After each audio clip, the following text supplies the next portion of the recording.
If we haven't yet met, I'm Leah Simon. I'm the founder of the Box Co. and the creator of the Comeback Box.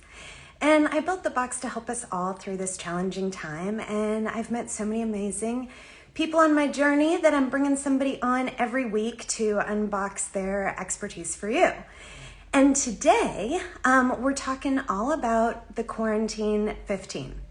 We've all heard about it. We might be struggling with it. And I've brought on a good friend, Amir, who is a mental health and social advocate who talks a lot about body positivity. So we're going to see if we can reframe what we've gained this past year. And there's a live-only discount on the box. You can get it for 10% off with the code LIVEBODY until midnight Eastern tonight. And one lucky winner on today's call is going to get a confidence coaching session with Amir.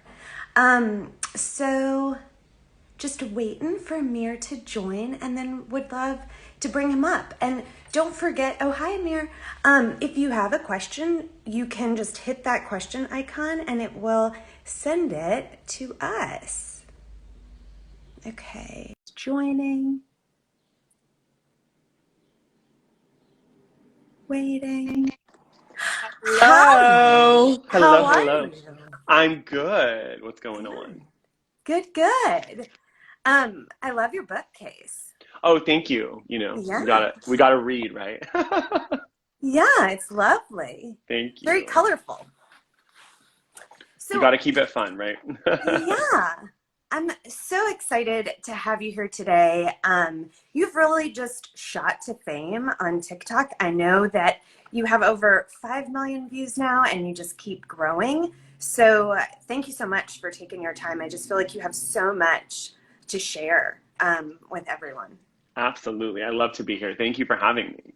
Yeah. Um, so Desert says, hi, Amir. Hi, Desert Girl. Yeah, and if anybody has a question, you can just go into that icon. We're really focusing today on reframing the Quarantine 15 and body positivity, but I'm sure we may talk about other things as well. So feel free to ask a question about whatever you want. I love that.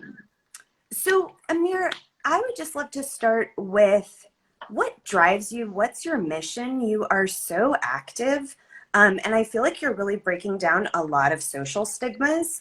And I just wanted to hear from you kind of what your drive is.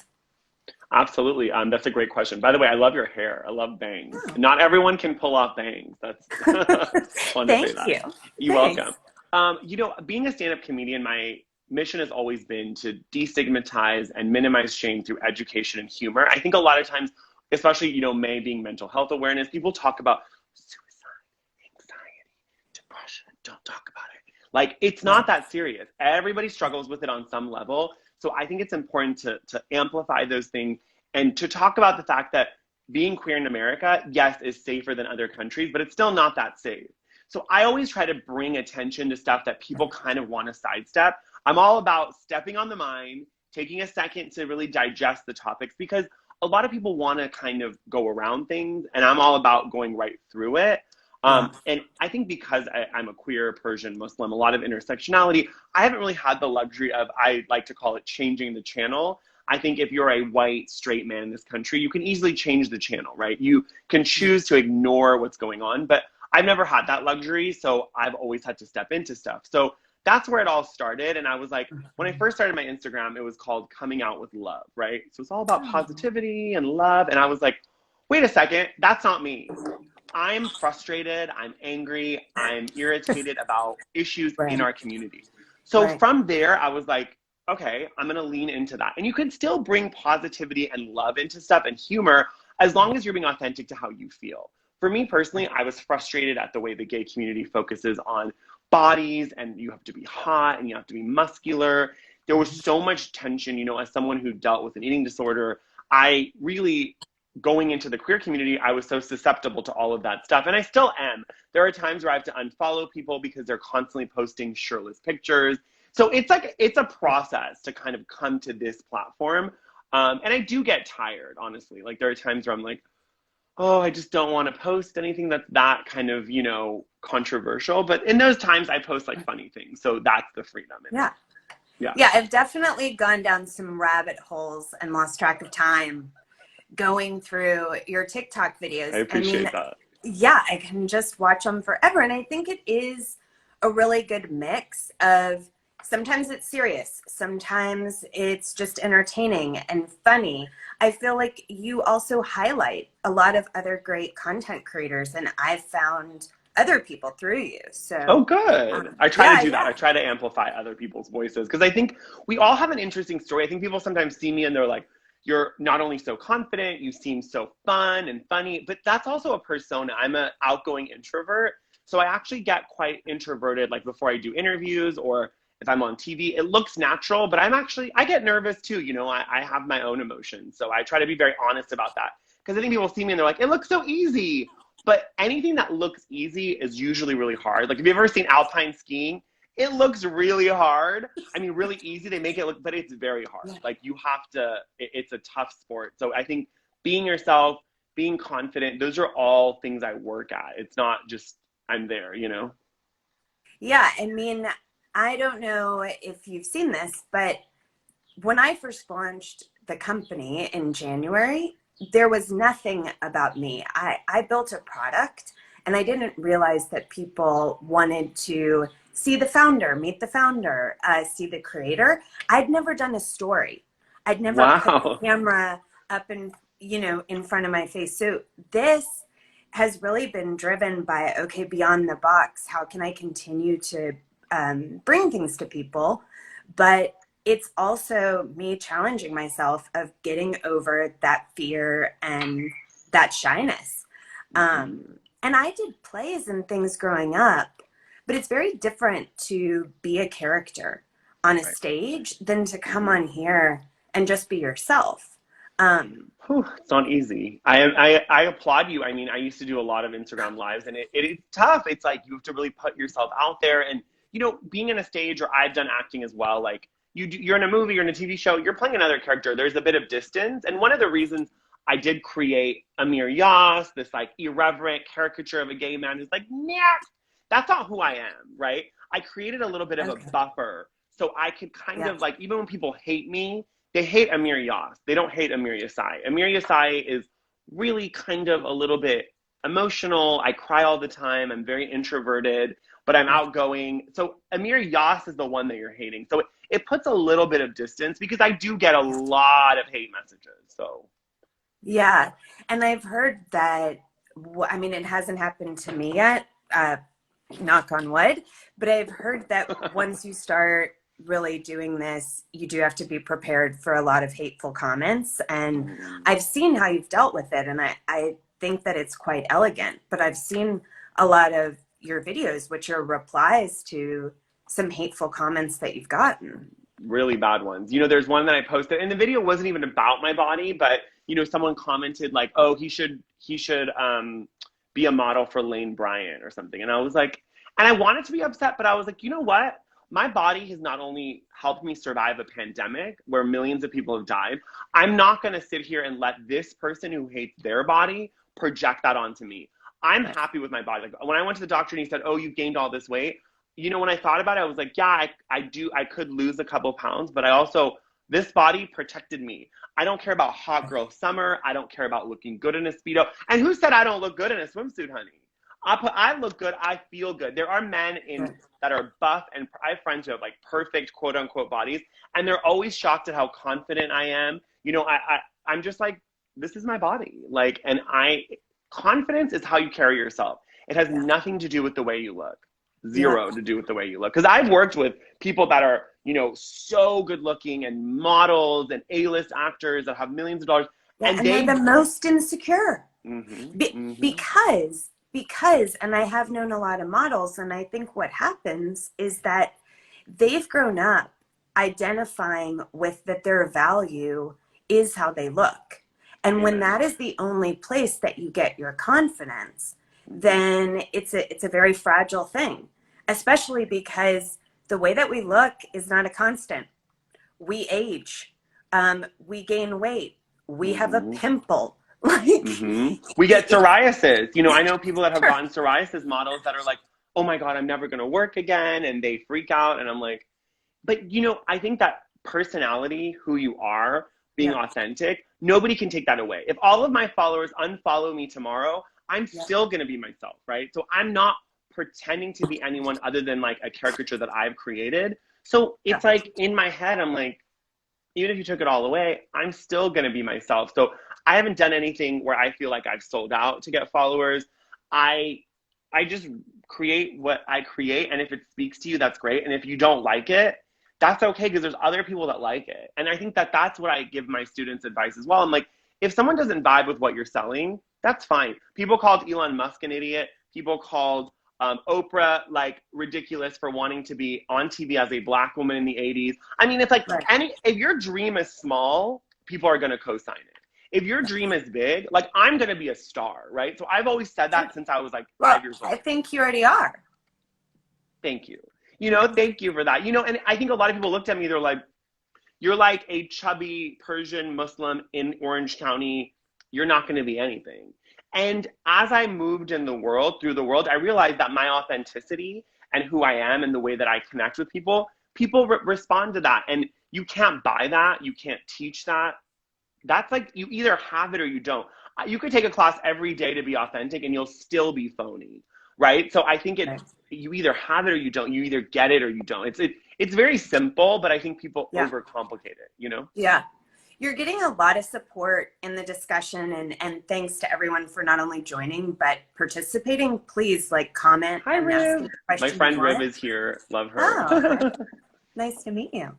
Um, I did see one comment about someone was saying that what we're talking about, that's why they're afraid to show their face. I will Yeah. say that one thing that has helped me is I learned that don't share anything if the wound that's painful, if the wound hasn't healed yet. Let let that wound heal. Let the scab, not even just a scab, because if you share something that you're still struggling with, um, you're not strong enough to take the backlash. I think if you've really gotten past it and found your strength with it, then who cares what people say, right? Amen. Amen. And Um, people are going to get in either way. Like, I thought I was past, you know, my coming out and my parents not accepting it at first. But, you know, someone commented a couple of months ago, your parents are as ashamed of you as I am. And I was like, and it made me cry. And I don't know this person, right? But that day, that comment just found its way in, right? So, and again, I look at that and I'm like, you know, I get so many messages, you're going to hell, kill yourself, all of those messages. And I try to remember, I'm like, if you're a good Muslim, if you're a good person, right. even if you thought it was wrong, you would never wish death on someone else, right? So I always have to remember that's not a real Muslim and that's not a real good person. So I have to separate the two. And I heard something in a movie last night that really resonated with me. It said, me being gay made me a better Muslim. And I never heard those words before. And when I thought about it, it kind of made sense. Me being gay, having to struggle not only with my body image, with my identity, with my sexuality, all of that stuff made me more empathetic. So when a woman, for example, comes to me and says, oh, this guy is harassing me, or I'm depressed, or a child needs help, I'm so much more empathetic. I can quickly put myself in their shoes because of what I've been through. And that makes me a better Muslim. That makes me a better person, right? So Right. it's really interesting because a lot of people are like, how can you love a God that hates you? And I always try to reinstate to people, again, I don't practice, I don't pray every day, I don't fast, all of that. Sure. But I love God, right? And I believe that God, if there were 10 gay people, I'd say, okay, maybe it's a fluke. But when there are millions of people with that identity, I don't think that's a mistake. And I love God, and God is not what's being hateful. It's people that are being hateful. When people like that, you know, that kid that was killed in the Middle East, like a couple weeks ago, that's the parents. They're bad. God is not bad, right? So it's about separating the two. And Right. a lot of queer people get really upset at me because they're like, you know, God turned his back on me. My family was very religious. You have to also, it's hard because you have to remember that your family turned their back on you, not God, right? So Right. it's very complicated because gay people don't want anything to do with you when you're religious. Religious people want nothing to do with you when you're gay. It's very complicated. It's a very complicated issue. But I love what you're saying about recognizing that the hateful act is coming from a person and not Mm-hmm. this entity, and an Mm-hmm. entity is not speaking through the person. And I think it kind Exactly. of goes back to when you're looking at hateful comments, you know, I know that they can get in, like none of us are made of armor. Correct. And, you know, if I don't vibe with someone's message and their content, I don't follow them. I Exactly. I Same here. move on. Or Same as you here. would say, next. Next. Like, Next. I don't like Jake Paul, but I don't feel the need to go on his page and say you're hateful. He will make his own mistakes and he will embarrass himself, which he does regularly. So I don't Sure. need to go on his page and say, you're homophobic, you're problematic. Like, I don't really need to get involved. Oh, hi, Zane Comedy. And Taylor saying God made us all unique and does not hate anyone. Amen. Amen. And if Well, you want to be hateful, yeah. that's on you. That's not on me, right? And it's hard, though, to sometimes separate those stuff. Like, earlier someone said, I don't want to start an Instagram because of that. I totally get it. Like, my sister doesn't show her face. She has so many followers. None of them know what she looks like. She's created a whole anonymous Instagram, and people are always asking her to show her face, and she refuses to. So I do see the benefit in not showing yourself. But the reason that I show my face and I'm constantly kind of in people's face like this is because I want to take up space, right?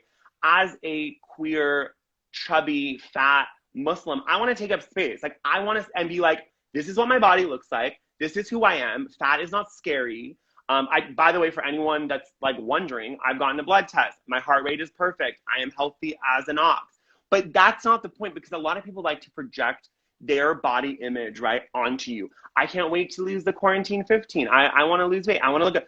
I was the skinniest I've ever been was 150 pounds at 6'2". It was very unhealthy. I looked good. People were always complimenting me. Wow, you look so good. I was unhealthy on the inside. I have friends who don't eat, who do drugs. Like, your body is not healthier because it looks good, right? So Right. that's kind of my biggest message, is to show people, like, you can hate on Lizzo and say she's fat and she's disgusting, but I'd like to see you dance for 8 hours and perform live. I don't think you could do it. Oh, hi, Tiffany. Tiffany, we love Tiffany. Oh God, the only couple people I like from Clubhouse, because honestly, between Oh, us, Tiffany's one of amazing. she's amazing, and there are so many amazing people on Clubhouse. But one of the reasons I've actually taken a step back from Clubhouse is for that reason. So many hateful rooms, so much like anti-blackness, anti-queerness, and like I said, on Instagram and TikTok, I'm getting it so often that I just couldn't add another thing that's going to be like that. So I've actually taken a step back, and that's okay. Like, you're allowed to delete your app. You're allowed to take a break. People think that when you're on Instagram, if you don't post every day, the world's going to fall apart. If it really affects you, take a couple days, like, reassess and come back. Like, Sure. it's totally fine. Sure. And just one last thing on, Sure. the hateful comments, and the way I think about it is, one, if they didn't like your message, they could just move on. Someone is taking their time. They're taking their time to sit and craft this really angry, hateful message. So before you validate anything they're saying, first recognize the person that it's coming from. Mm-hmm. That's one. Um, and then the other thing is that block. It's one click. if I do it. Block, block, block. I'm Sure. fine with blocking people. And what's funny is that, like, there are things where people say it, and I'm like, I can't believe you even thought to write this. Like, someone wrote, if there was the purge, I'd like to kill you first. I'm like, cool. Like, it's like, No, it's cray cray. yeah, So just accept it as cray cray. And exactly. yeah. So, being Mental Health Awareness Month, and I know you talk about so much about body positivity, and we are all talking about the quarantine 15. And I do think it all starts with how you're feeling and how you feel about yourself. I also feel like, and I'm interested to hear if you agree, it is more acceptable than ever to have put on a few pounds. Like, Mm-hmm. everyone has. I mean, before, I think if you put on a few pounds, you saw a friend that you hadn't seen in a while, they may be thinking, is something wrong? Why Mm-hmm. have they let themselves go? Wherever now, I feel like it's more acceptable than ever. Do you agree with that? I agree and I disagree because I think that, like, you know, there was the whole Will Smith thing, right? He came out with his body and everyone was like shaming him to the point where he felt the need to say, I'm going to lose the weight. Like, it's almost like when you gain weight, people need assurances that you're going to lose it. Like, don't you dare keep that weight. Like, that's what I don't really like, because it's kind of like now people are talking about hot girl summer. I got to lose weight. I'm vaccinated and I need to lose weight. So it's like, why is our value, like, I've never felt sexier and I'm the heaviest I've ever been. So Right. I don't know why people feel this need to like lose weight to be like, and I get, I'm guilty of that. Like, I had followed a bunch of people today who I was following, and I'm like, why am I following these pages that are all about Transformation Tuesday and and losing weight and shredding? And I don't care if I'm going to look like Chris Hemsworth. I will never eat the same meal every day. I will never meal prep. I will never eat dry turkey with some broccoli. Like, I'm not doing that. I don't care. And you know, people are like, oh, you know, a moment on your lips, forever on your hips. I don't give a shit, because it tastes, it's a lot more than moments, because I'm eating a couple brownies. I'm enjoying my life. It's not a couple moments. So for me, I hate that bullshit, because I'm like, you are just promulgating this idea that like food is only sustenance. Whereas like, as someone who lives to eat, I love to eat. Like, I enjoy it. Like, when I'm done eating, I'm like, oh crap, I'm full again. Like, I want to eat again. Like, I love good food. I love healthy food. Like, I eat a lot of organic. I eat a lot of veggies. Like, I'm not eating like fast food all the time. But at the end of the day, like, curves and rolls, and you know, it's the new acceptance. But it, like, as someone is saying, but it also, there's still so much stigma. Like, every time Lizzo posts a video, we're going to be shocked by it. She's fat. Like, can we just move on? Like, it's like, you know, or Adele, the way that everyone's celebrating Adele. Right. Like, it's not like she's a different person. She's always been a beautiful girl, but you chose to ignore it because she was fat. So now everyone's like, wow, she's so beautiful. She's stunning. All I can think about as an Adele fan is her voice going to change? Because I don't really care about what she looks like. You could be, for all I care, like, I don't care what you look like, right? People don't, it's so funny. People always think that like you have to look perfect. There are a lot of untalented, attractive people in Hollywood. So I don't, for me, like, talent and looks don't really go hand in hand. And so I think it's just, with social media, it's hard not to, because I look at accounts where if I looked like them, I would have 1 million followers, right? Because I'm posting funnier, more current, better content, but they're getting follows because they're shirtless and they're abs. And people want that stuff, right? People are, even if they don't have that body, they're aspirational. So it's quite tough. It is quite tough. Yeah, I mean, I don't know if you follow Hyatt Rita. I used to work with her, and now she promotes a lot of different positivity in work and life.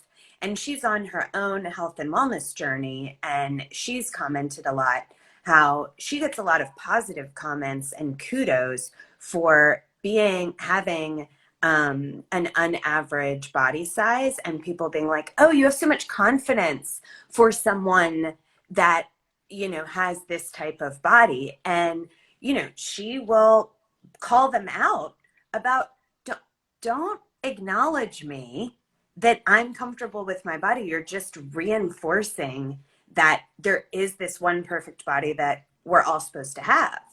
Now, I do know for myself that my mind and my body are very connected. How I'm feeling mentally and how good I take care of my body, it's very connected. I also know that I love to eat. I love to try delicacies, especially when I'm traveling.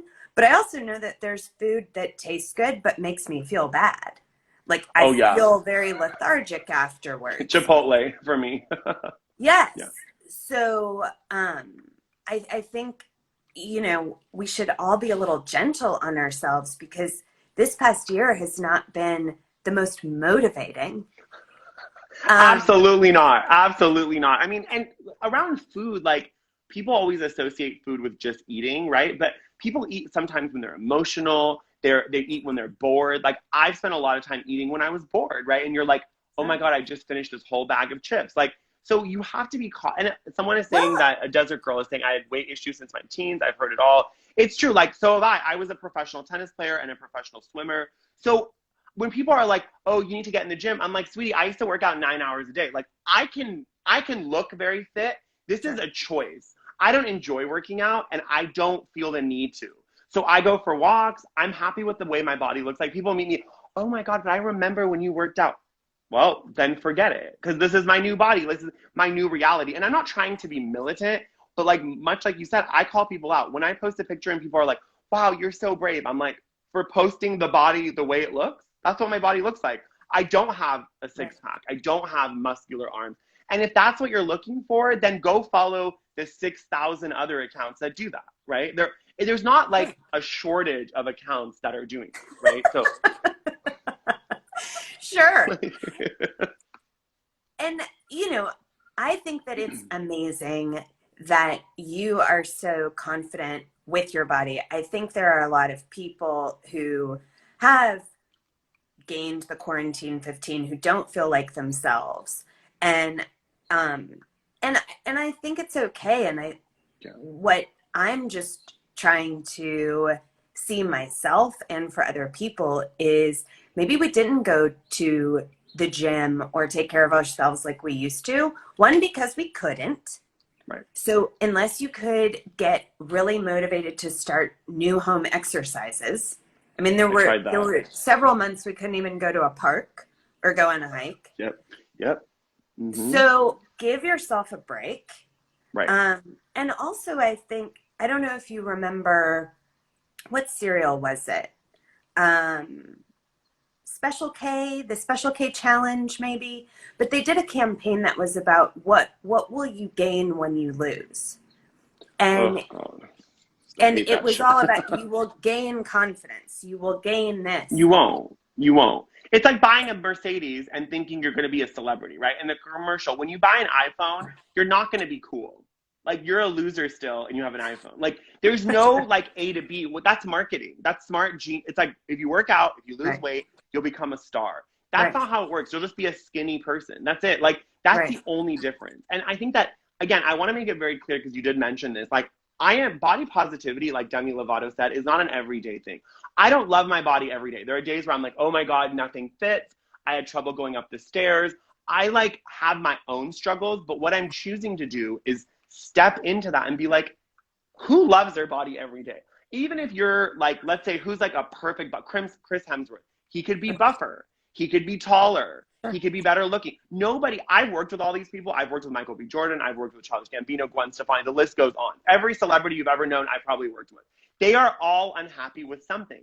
It might not be their bodies, but it's their hair, or they have alopecia or psoriasis. Like, so even when you look at these pretty images on your Instagram, I'm friends with these people. They are not as pleased with their lives as you think they are. So I think it's just a warning is to look at everything and remember, we're comparing our insides to their outsides, right?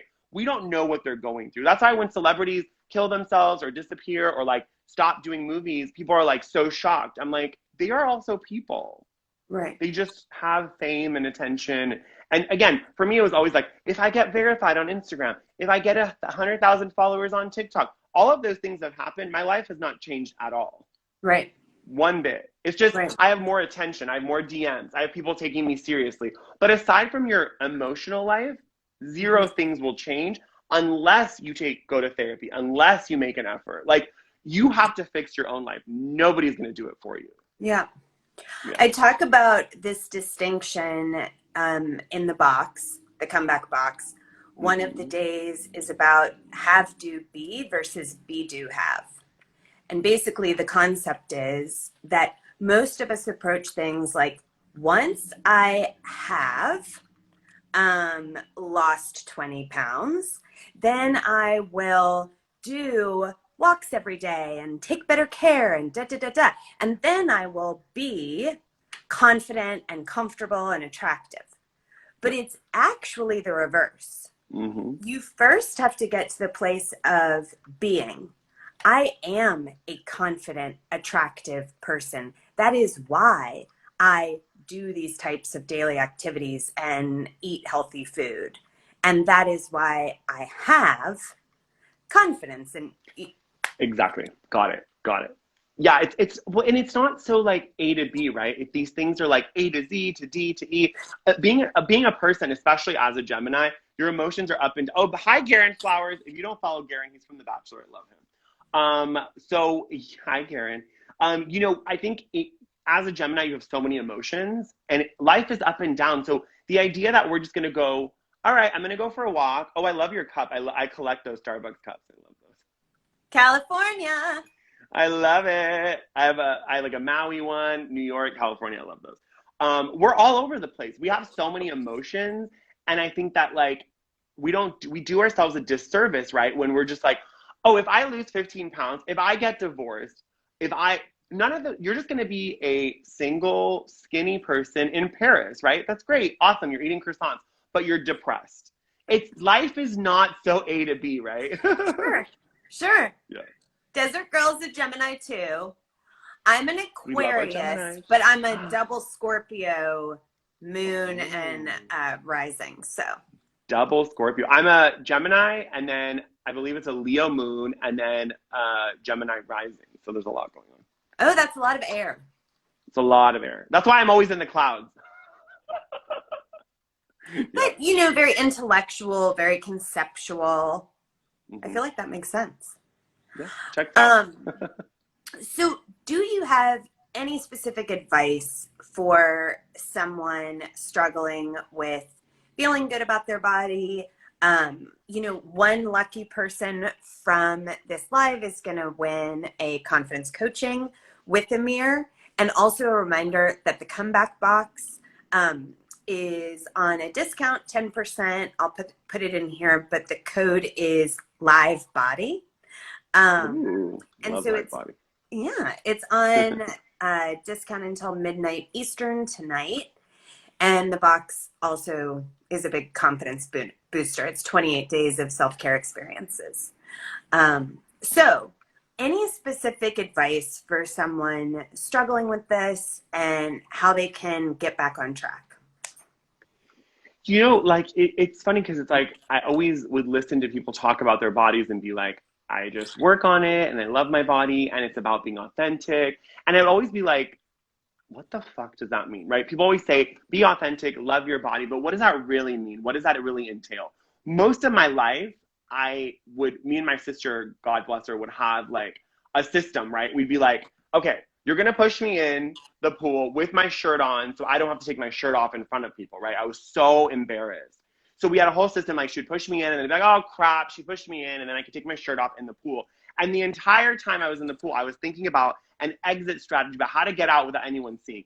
And then I started going to therapy and I realized what people think of me is not my business. If someone does think I'm fat, they're gonna be like, oh my God, he's so fat, for 1 second. Nobody spends their entire dinner talking about a stranger. Nobody cares. Let me just say this one more time for the cheap seats in the back. Nobody cares what people think. Like, nobody's thinking about you that much.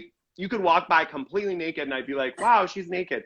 And go back to my conversation, because at the end of the day, I don't really care what you're doing. So I think that's really important, is like, I remember I went recently in Hawaii to like a nude beach and I was so nervous to be there. And then after a second, I was like, who cares what I look like? We're all swimming and enjoying. So that's what I did. And as my mother would say, people are not thinking about you as much as you think they are, because they are thinking about themselves and what you're thinking about them.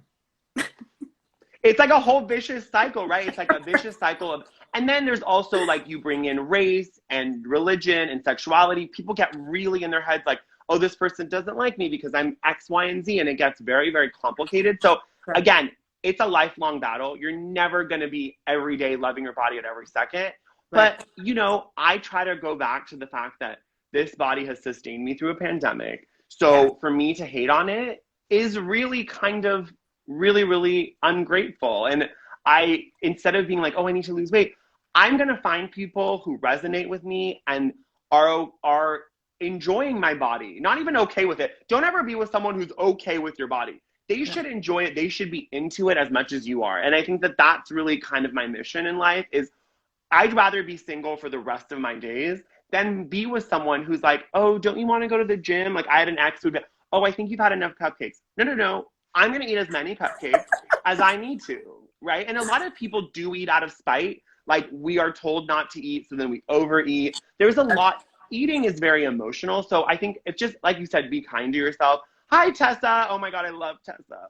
Hi, Tessa. You know, Tessa's the best. She's amazing on Clubhouse. Anyway, But yeah, you just have to be so kind to your body, and remember, and also be kind to yourself. And that's really all it takes. And it sounds easy, but I'm telling you, it's really, really a struggle. And just because I'm able to do it or other people do it and it seems effortless, it's really not. It's really, really gonna be tough. And I never sugarcoat stuff. I'm not gonna sit here and go, loving your body is gonna be this amazing journey. It's Right.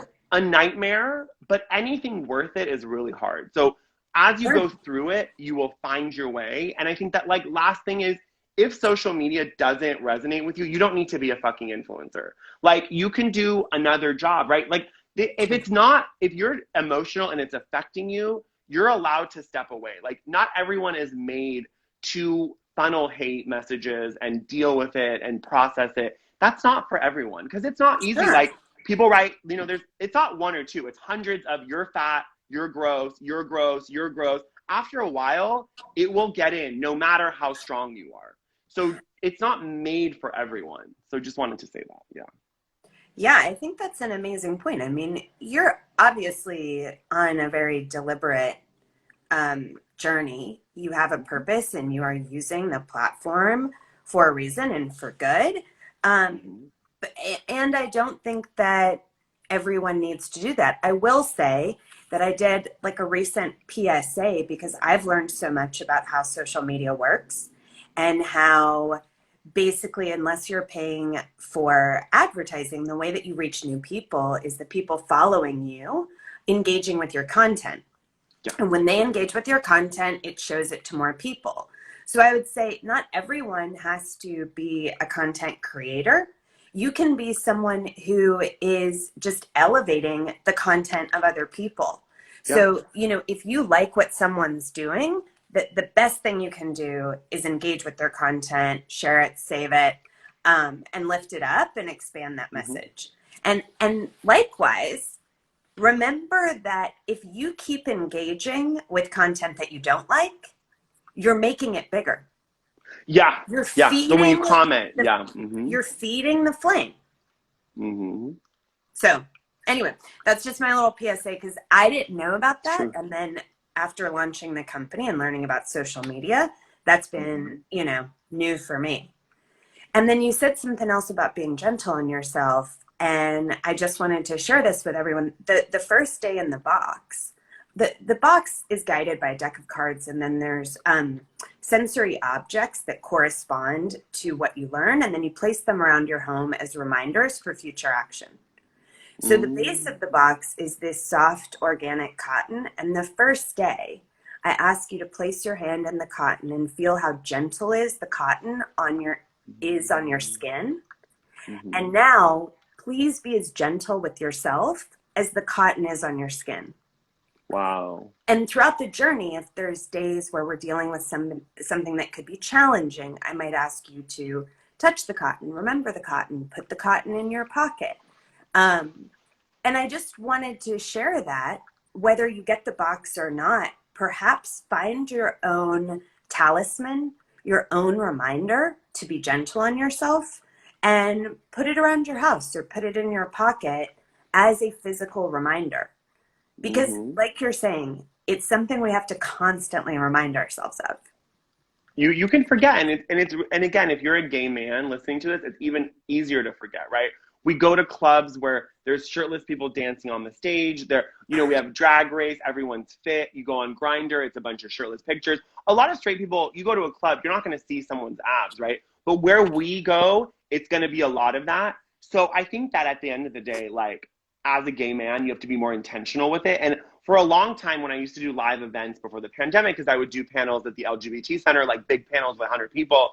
So I would have a little rubber band. And every time I'd see someone there that was really attractive, there were times where people I'd gone on dates with that I said I was fat would be in the audience, like forgetting who I was. So I had a little rubber band, and I would quickly just, not hard, just a very slight snap.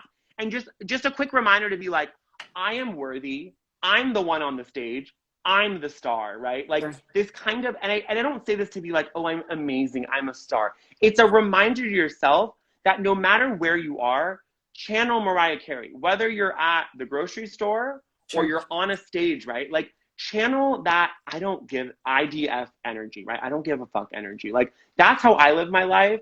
And that's part of the confidence, right? Confidence is not, you don't wake up and go, I'm confident. I love myself. Like, a lot of self-help books, they sidestep that first step, which is hitting rock bottom. They start the book with, okay, these are what you're going to do. You're going to remember this, your reminder that, affirmation.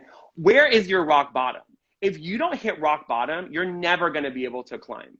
You have to hit your, and rock bottom for one person is, I don't know, losing a job. For another person, it's literally going on a drug bender, right? So you have to figure out what your rock, for me, my rock bottom was continuously hiding from who I was, right? For me, it was like, oh my God, my parents are going to find out. I have to come out. Like, that was my rock bottom. I was like, holy crap, everything's changing. So find your rock bottom and build up from there. And it's really, it's not rocket science, but it's not easy. Yeah, I think one thing that you're saying that's really powerful is things like willpower and confidence. They are not limitless resources.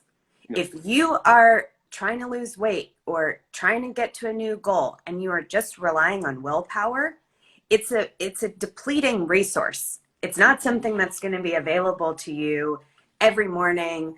And the same with confidence. It is something that you have to continuously build and renew, Absolutely. because it gets depleted. We all it's very depleting. Yeah. Yeah, and you go 5 steps forward, 10 steps back. Like, I lost 60 pounds over a year, and it was healthy, and then it got a little unhealthy when I started to it was a borderline eating disorder. I was really controlling what I was eating.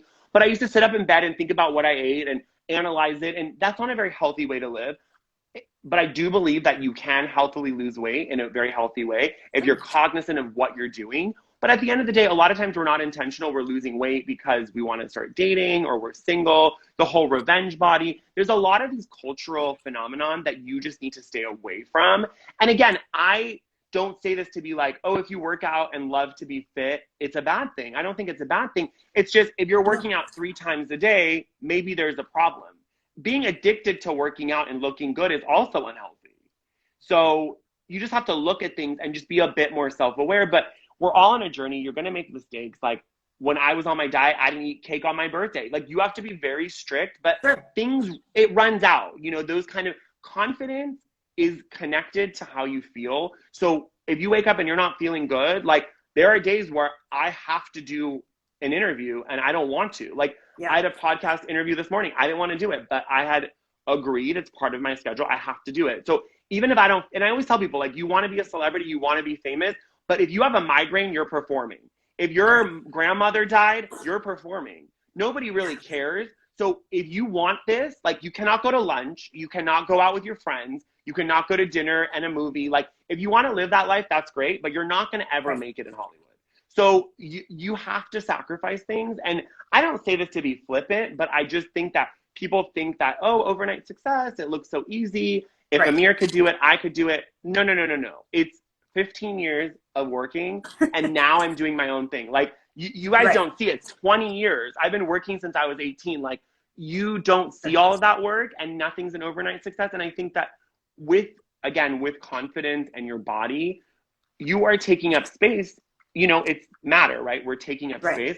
So if you gain weight and that space gets bigger, especially, and I'm not saying go out and get fat if you're gay or a person of color or a woman, but a lot of times when you have more space, especially as someone who's 6'2", I'm a lot more dominating when I have more weight on me. So and when I'm in a room, I command more attention. I can be louder. And I'm not saying like, oh, but there are benefits to sometimes taking up more space, literal space, not like in a figurative sense. So these are just like things that like people kind of sometimes sleep on, right? They don't really think about it. So again, be intentional with weight loss, with weight gain, be self-aware of your body and if you're feeling good or not. Because like I said, I've been moments where I was like, oh my God, I've been on like this amazing podcast and I was on this show and I feel so good.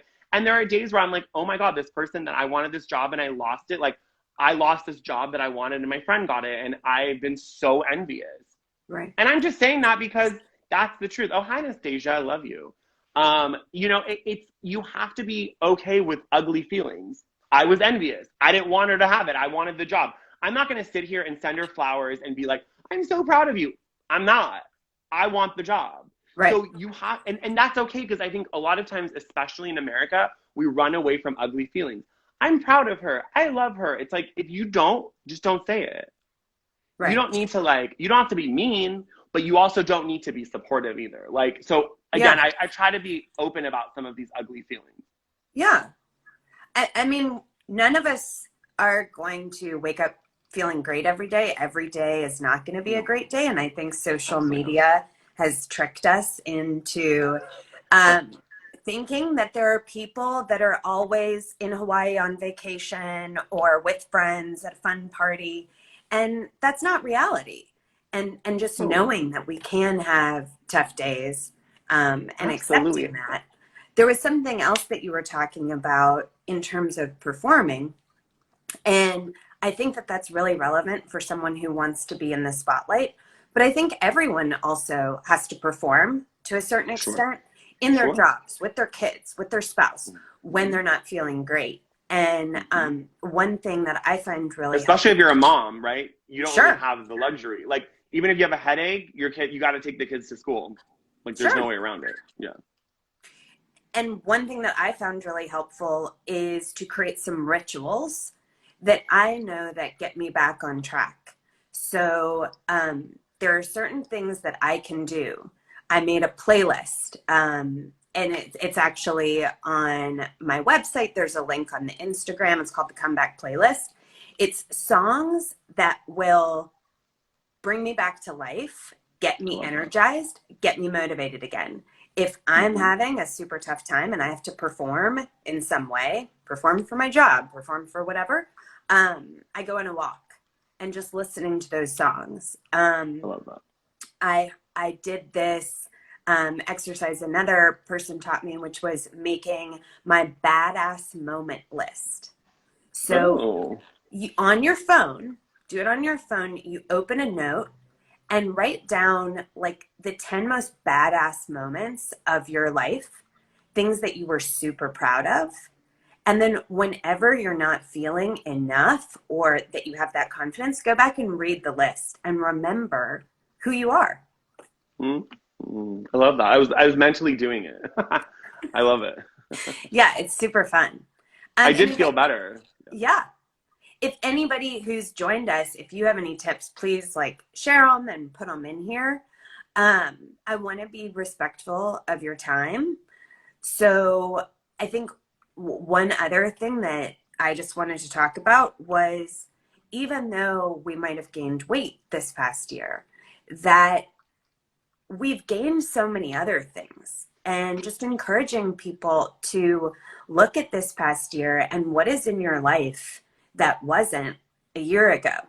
Maybe you weren't spending as much time at the gym or the yoga studio, but where did you spend your time? And what do you Mm-hmm. have now that you didn't have a year ago? And I think that's a way to reframe what we've gained besides just a few pounds. I love that. Hi, JB Summers. JB Summers is a really talented singer. Go follow him. Oh, Yeah, JB's great.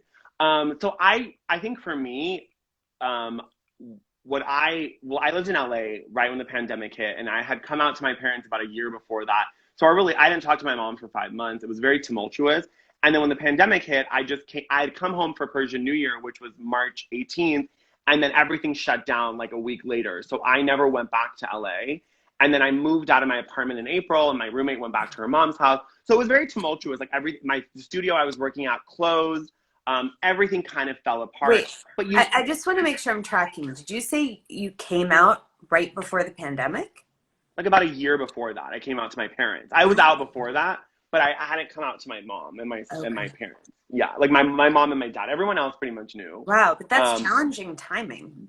yeah, it was really tough. And we went to like family therapy and like, but then it was like, but also to then like kind of reconcile and then move in together is a whole different thing. And I'm 35, so I'm an adult. Like I Right. was living alone since I've been 18. So it was just really odd to like all of a sudden be at home. And, it was quite challenging, but there were so many cool things, like also realizing for the first time that my parents are getting older. You start realizing stuff that you kind of just wouldn't have realized, because I was working till midnight every day. I was always in the studio. I was so busy. I was pitching a scripted show, an unscripted show before that, like before the pandemic. So there was a lot going on.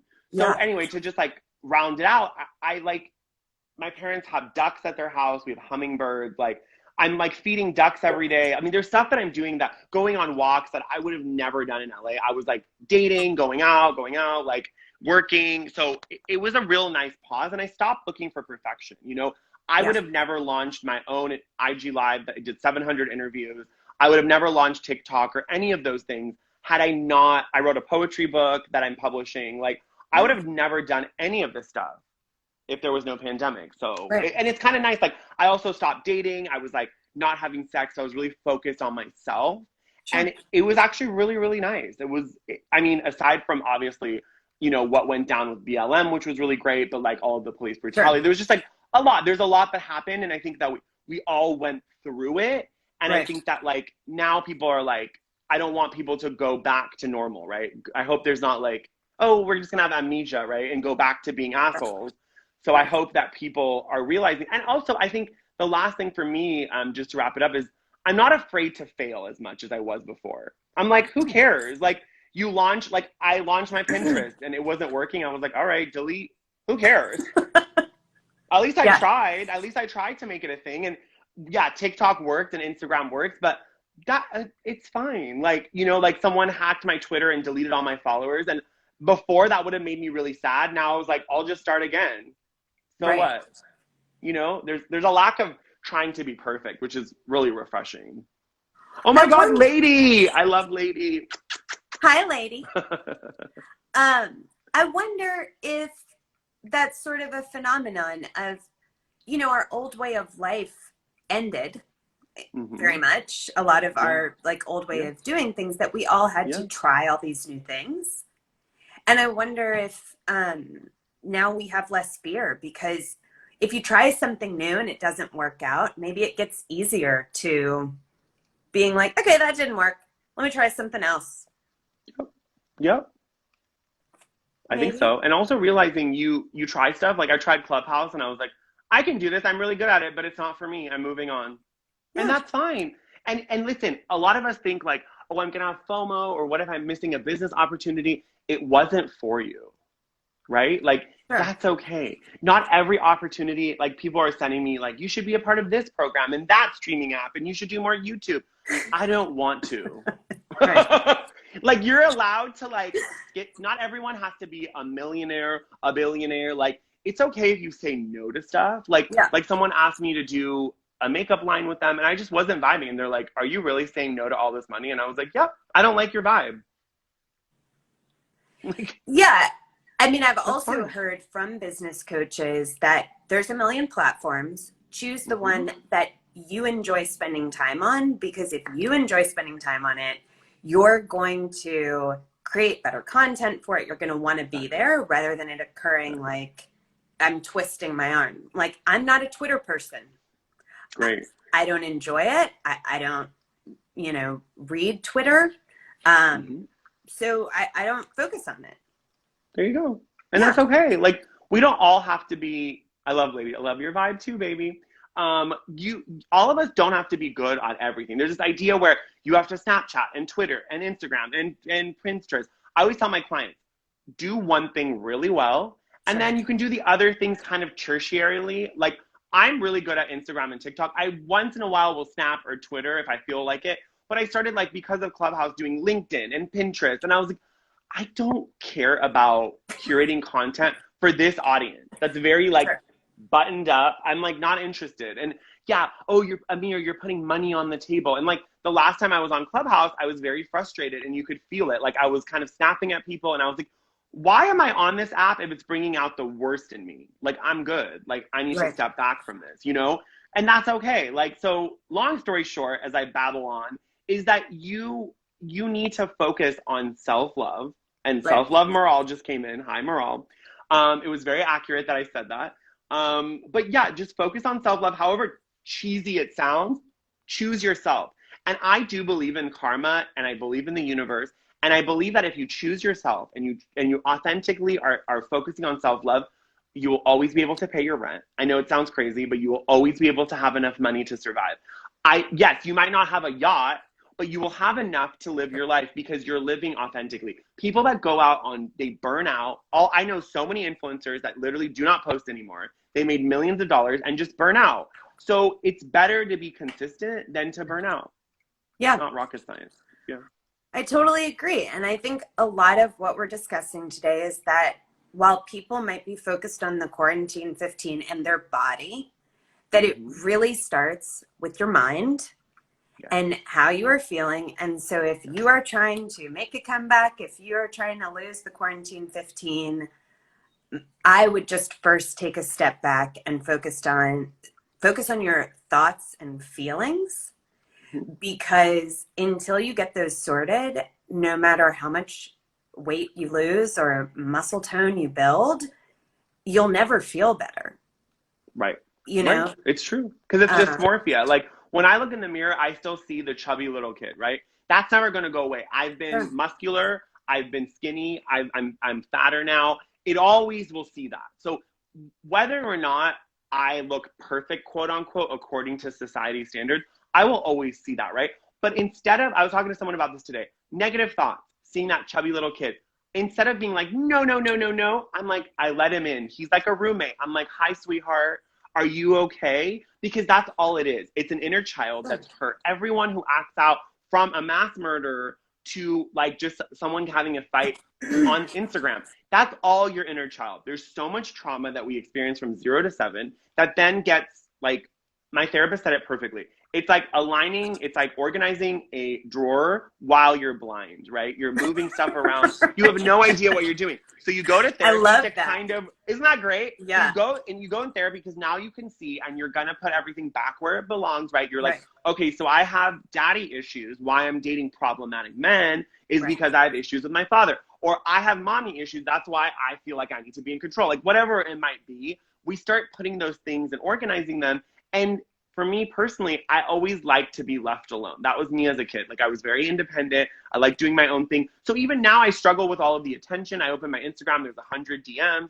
I have people like saying I'm an expert or I'm like somebody. That is all really hard for me because I deal with a lot of unworthiness. So instead of getting mad at the person who's sending me that love, I just receive it as a form of charity because I don't feel worthy at times. And so I just say, thank you so much. I appreciate you. But I also am every interview I do, I always tell people, my confidence is an act. I work at it. It is not innate. It is not, I don't wake up and go, yes, queen, yes, yes, yes. It's something I work at. So when people are like, oh my God, you're so confident. It's a skill. It is not, you are not born with confidence. So that's why I can teach it. Part of the reason I can teach it, yeah. Oh, I totally believe that because, the box is 28 days of self-care for your thoughts and feelings. And it's all about strengthening resilience. And part of about being resilient is that resilience is a set of skills that anyone can learn. It's not something that you're born with. Like some people are resilient and some people aren't. No. It's something you have to learn. And then it's something that you have to it's a muscle you have to keep working. Absolutely. And you have to remind yourself because no matter how nice you are, you could be Mother Teresa and bad things are going to still happen to you, right? When they say, like, why do bad things happen to good people? It doesn't matter if you're good, bad, or ugly. You're going to get something bad's going to happen. You're going to lose someone. You're going to lose a job. You're going to lose a house. Like, that's like, we know that for a fact, right? So when it comes, like, I hate when people are like, oh my God, this like child in Africa is so happy. Or like, I went to Indonesia and the kids were so happy. They are choosing to be happy, right? In spite of disease. I've been in situations where I've been in villages where they didn't have running water, etc. It's a choice to be happy, right? You can either focus. There are so many people, oh my God, I know that are so rich that complain about first world problems, right? Yeah. And that's fine. I live in a first world. I get it. I complain. I'm like, oh my God, the Starbucks doesn't have cake pops. Like, what the heck, right? So I get that to some extent, but I think a lot of people start to then project, like, if I lived in Indonesia and had nothing, I would be happy. Yes and no. You would be happy because you didn't know what you could have in some ways, but you also are going to have medical issues and not have enough money to pay for your family at times. But again, being happy is a choice. And the idea that like people in a village are not grumpy, that's false as well. There's a lot of ungrateful poor people. Like, I think people sometimes project their own images. They're like, oh, you know, they're so happy with little. Like, that's a projection of your privilege, right? You don't really know that. So I think it's just, we need to stop, especially on Instagram, comparing ourselves. I'm guilty. Like, I'll go and be like, oh my God, this person started their TikTok like a couple weeks ago and they have as many followers as me. And I'm like, well, they're doing comedy videos that are geared to an algorithm that supports them. You're doing something different. When you're doing something different, don't compare yourself. What I'm doing is actually changing people's minds, is changing society for the better. I'm not making videos where I'm like, oh, hi, this is my girlfriend. And then I like put like, I don't know, whipped cream on her face. Like, I'm not doing those things. So I'm not feeding into an algorithm, right? So if you're doing something different, be cognizant of that and be like, I'm not going to be liked by everybody. And like my mom said, you're not everybody's cup of tea. And that's fine. Like, people that are liked by everybody are usually pretty forgettable. Sure. So keep that in mind, people. Yeah, and I think what I hear you talking about, a lot of it at its core is just your identity. Mm-hmm. And to me, it goes back to the be, do, have that I was talking about before. It's like, how do you identify? If you identify that I am a chubby little kid, then you will do things a chubby little kid would do, and then you will have what a chubby little kid has. If you just start identifying as something else, it shifts your mind, then it shifts your behaviors, your actions, your habits, and the results. Exactly. And you let him in. You're like, yes, am I a chubby little kid? Yes, but I'm also a confident, amazing person that can walk down the street and I can talk to like anyone. I can talk to a wall. I can talk to Jenny McCarthy. I can talk to Barack Obama. I am not embarrassed to go up to anyone and be like, you are a human, so am I. At the end of the day, everyone uses the bathroom. Everybody takes a shower. I don't care who you are. You have to use the bathroom. Yeah.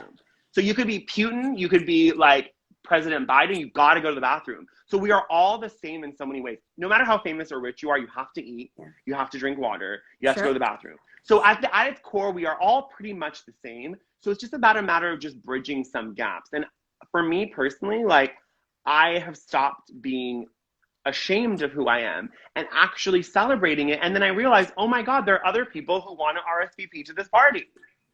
Yeah. Yeah, that's it. I love it. It's pretty easy. I could talk to you all day. Me too. I have no idea what happens when we go over an hour. I feel like now they let you go for 4, but we're good. We can wrap up. Oh, okay, shall we go for 4 hours? It's like Clubhouse. It's like going on for 4 hours.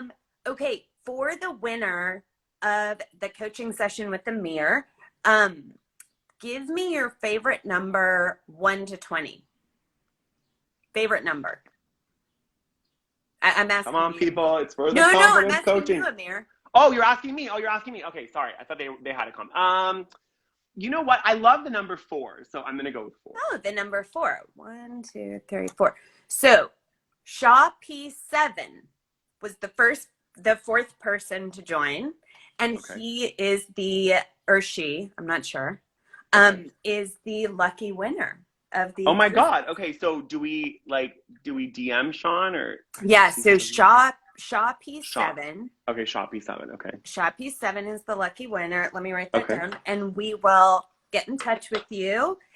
Perfect. And if anyone is interested in the comeback box, again, that code is in the chat. It's Live Body, and the box will be 10% off until midnight Eastern. Love it. And Amir, thank you so much for joining and sharing all your wisdom with everyone, and just for making content for us every day. Oh my God, I love to do it. Yeah, it's Amir Yass Official on Instagram and TikTok right here. And then if you want confidence coaching, I also teach it. And I also do a social media masterclass on starting your Instagram, starting your own brand. And then I do media training as well because I was a publicist for 15 years. So if you need to do on-camera work, podcasts. So if you want to DM me, anyone, I'll give you a little discount as well. Oh, amazing. And is that the best way, Instagram DM? Yes, that's the best way. Yeah. And to find out about the masterclass and all of that, what's the best place? Do you have a website, or what's the best place to find all those details? Yeah, if you just DM me, I just do everything on DM. Yeah, I used to have a website, but then I was like, I'm over hosting it. Okay. So You can just Amazing. DM No, me. that's so personal. I love the one-to-one. Yeah, I'm all about the one-to-one. Okay, well, I'm definitely going to DM you about that. I'm interested. Perfect. I'm interested. Anytime you want. Anytime you want, sweetheart. Thank you for creating space for me to be authentic and vulnerable. Of course. Appreciate it. I love Thank chatting you. with you. Let's do it again soon. Yes. Okay. Bye, everyone. Have a great day. Bye. Thanks for joining. Bye.